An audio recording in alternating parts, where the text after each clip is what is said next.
Guys, আসসালামু আলাইকুম। আজ আমি কুমিল্লার ইতিহাস সম্পর্কে বলবো।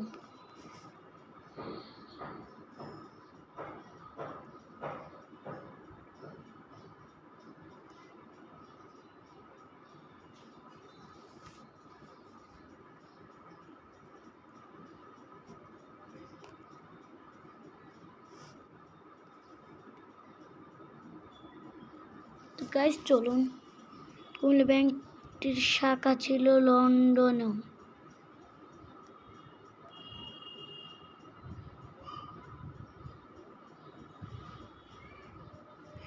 এক সময় কুমিল্লাকে বলা হলো ব্যাংক ও ট্যাঙ্কের শহর। এখন সেই ব্যাংকও নেই, ট্যাঙ্কও নেই, সবাই যেন কথার কথা। কালের তলে হারিয়ে গেছে ব্যাংক, কোনো ট্যাঙ্কের অস্তিত্ব নেই। আর এই ট্যাঙ্কের মধ্যে ছিল রানের দিঘি, উজির দিঘি, নানুয়ার দিঘি, ধর্মসাগর ও কমলাসাগর ইত্যাদি। এবার চলুন বিলুপ্ত সেই ব্যাংকের ইতিহাসে এবার চোখ রাখা যাক।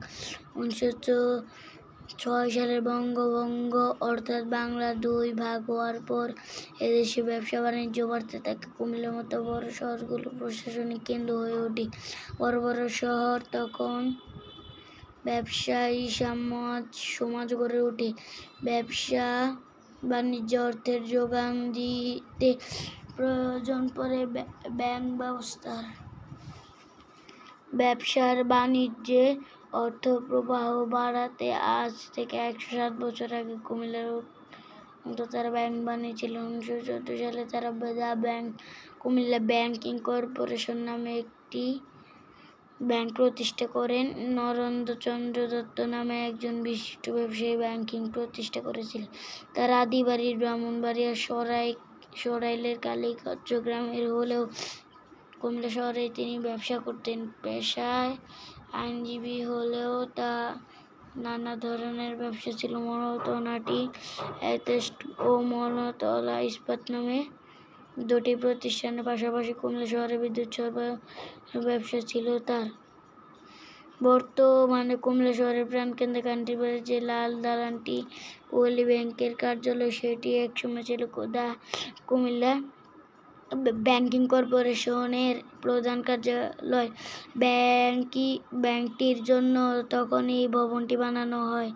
ব্রাহ্মণবাড়িয়া ও ঢাকা সহ কলকাতা, দিল্লি, লখনউ, কানপুর, মুম্বাই সহ ভারতবর্ষের বিভিন্ন স্থানে কুমিল্লা ব্যাংকিং কর্পোরেশনের শাখা ছিল। এমনকি শুধু লন্ডনের ব্যাংকটির একটি শাখা খোলা হয়েছিল বলেন জানান কুমিল্লার ইতিহাসবিদেরা। ব্যাংকটির প্রতিষ্ঠাকালীন প্রধান ব্যবস্থাপক ছিলেন কুমিল্লার আরেক সন্তান সুকুমার সেন। তখন কুমিল্লা ব্যবসা বাণিজ্য সম্প্রসারণের একটি উদাহরণ দেওয়া যেতে পারে। যেমন 1914 সালের প্রতিষ্ঠাকালে ব্যাংকটির পরিশোধিত মূলধন ছিল 2,500 টাকা। 1940 সালে ব্যাংকটির পরিশোধিত মূলধন বেড়ে দাঁড়ায় 40 লাখ টাকা। এটি ব্যাংকটির বিস্তৃত কার্যক্রমে নির্দেশক। 1947 সালে দেশ ভাগের পর কুমিল্লা ব্যাংকিং কর্পোরেশনের সার্বিক পরিস্থিতি বদলে যায়। 1950 সালে 18 ডিসেম্বর বাঙালিদের আরও 3টি ব্যাংকের সঙ্গে কুমিল্লা ব্যাংকিং কর্পোরেশনকে নিয়ে ভারতে গঠিত হয় ইউনাইটেড ব্যাংক অফ ইন্ডিয়া। কুমিল্লার ব্যাংকটির মূল প্রতিষ্ঠাতা Narendrachandra Dutta United bank of ইন্ডিয়ার পরিচালনায় নিযুক্ত হন। 1972 সালে ত্রিপুরা হিতসাধিনী সভার শতবার্ষিকী উপলক্ষে শাশ্বত ত্রিপুরা নামে একটি স্মারক সংকলন প্রকাশ করা হয়। এর একটি প্রবন্ধে বলা হয়, আইনজীবী নরেন্দ্র চন্দ্র দত্ত তার দত্ত সংকল্প ও অধ্যবসায় কুমিল্লা ব্যাংকিং কর্পোরেশনকে অল্পকালের মধ্যে দৃষ্টি সম্পূর্ণ করে তুলতে সমর্থ হন। কুমিল্লা শহরের বুকে নিজের বৈঠকখানায় যে ব্যাংকের তিনি পত্তন করেছিলেন, সেটির খ্যাতি নানা শাখা প্রশাখার মধ্য দিয়ে বাংলার বাইরেও পরিব্যাপ্ত হয়। শেষ অবধি 1950 সালে 18 ডিসেম্বর এই ব্যাংক বিশাল রূপ নিল। আরও 3টি বাঙালি ব্যাংকের সঙ্গে মিলে এই সংযুক্ত ব্যাংকের নাম United bank of India. Kolkata মহানগরীর প্রাণকেন্দ্রে বিনোবাদল দীনেশবাগ ডালহৌসি স্কয়ার এলাকায় যার সদর কার্যালয়ের মাথা উঁচু করে দাঁড়িয়ে 1922 সালে কুমিল্লা ইউনিয়ন ব্যাংক লিমিটেড নামে আরেকটি ব্যাংক সৃষ্টি হয়। এই ব্যাংকের প্রতিষ্ঠাতা ছিলেন বাংলার আইনসভার সদস্য ব্রাহ্মণবাড়িয়া মেটার অধিবাসী ইন্দুভূষণ দত্ত। ব্যাংকটির প্রধান কার্যালয় কুমিল্লা হলেও এর শাখা কার্যালয় সারা বাংলায় ছড়িয়ে ছিটিয়ে ছিল। বর্তমানে কুমিল্লা শহরের মনোহরপুরে সোনালী ব্যাংকের যে কর্পোরেট কার্যালয়, সেখানেই ছিল কুমিল্লা ইউনিয়ন ব্যাংকের প্রধান কার্যালয়। ইন্দুভূষণ দত্ত মৃত্যুর পর তার ভাই শান্তিভূষণ দত্ত কুমিল্লা ইউনিয়ন ব্যাংকের কর্ণধার হন এবং অগ্রযাত্রা অব্যাহত রাখেন। শান্তিভূষণ দত্ত বঙ্গীয় জাতীয় বণিক সভার সভাপতি ছিলেন। এছাড়া কলকাতার দায়িত্বশীল শেরিফের আসনও অলংকৃত করেন তিনি। শান্তিভূষণ দত্তের প্রচেষ্টায় দেশের ভাগের পর 1950 সালে ইউনাইটেড ব্যাংক অব ইন্ডিয়ার সাথে একীভূত হয় কুমিল্লা ইউনিয়ন ব্যাংক। ইন্দুভূষণ ও শান্তিভূষণের সঙ্গে রবীন্দ্রনাথ ঠাকুরের একটি যোগসূত্র আছে। তার বাবা কৈলাস দত্তের কুমিল্লা শহরের কৈলাস ভবনে 1922 সালের ফেব্রুয়ারি মাসে রবীন্দ্রনাথ ঠাকুর প্রাতরাশ করেছিলেন বলে জানা যায়। গ্যারেজ থেকে শুরু যে ব্যাংক, এই উপমহাদেশের ব্যাংকিং জগতের খ্যাতিমান পুরুষ নরেন্দ্রচন্দ্র দত্তের ছেলে বটকৃষ্ণ দত্ত বাবার পথ অনুসরণ করে 1932 সালে কুমিল্লায় নিউ স্ট্যান্ডার্ড ব্যাংক নামে আরেকটি ব্যাংক প্রতিষ্ঠিত করেন। কুমিল্লা মোড় প্রাঙ্গণের ছোট্ট মোটর গ্যারেজ থেকে ব্যাংকটির জন্ম। পর ব্যাংকটির শাখা কুমিল্লার পাশাপাশি সিলেট, ময়মনসিংহ, ফরিদপুর, টাঙ্গাইল, খুলনা, ঢাকা এবং কলকাতা, শিলচর, শিলং ও আসানসোলে ছিল। দেশভাগের বছরখানেক আগে 1946 সালে বটকৃষ্ণ দত্ত নিজের নিউ স্ট্যান্ডার্ড ব্যাংককে তার বাবার প্রতিষ্ঠিত কুমিল্লা ব্যাংকিং কর্পোরেশনের সঙ্গে একীভূত করেন। এর ফলে এই উপমহাদেশ ব্যাংক মিলনের সূত্রপাত ঘটে। কুমিল্লা ব্যাংকিং কর্পোরেশনের ও নিউ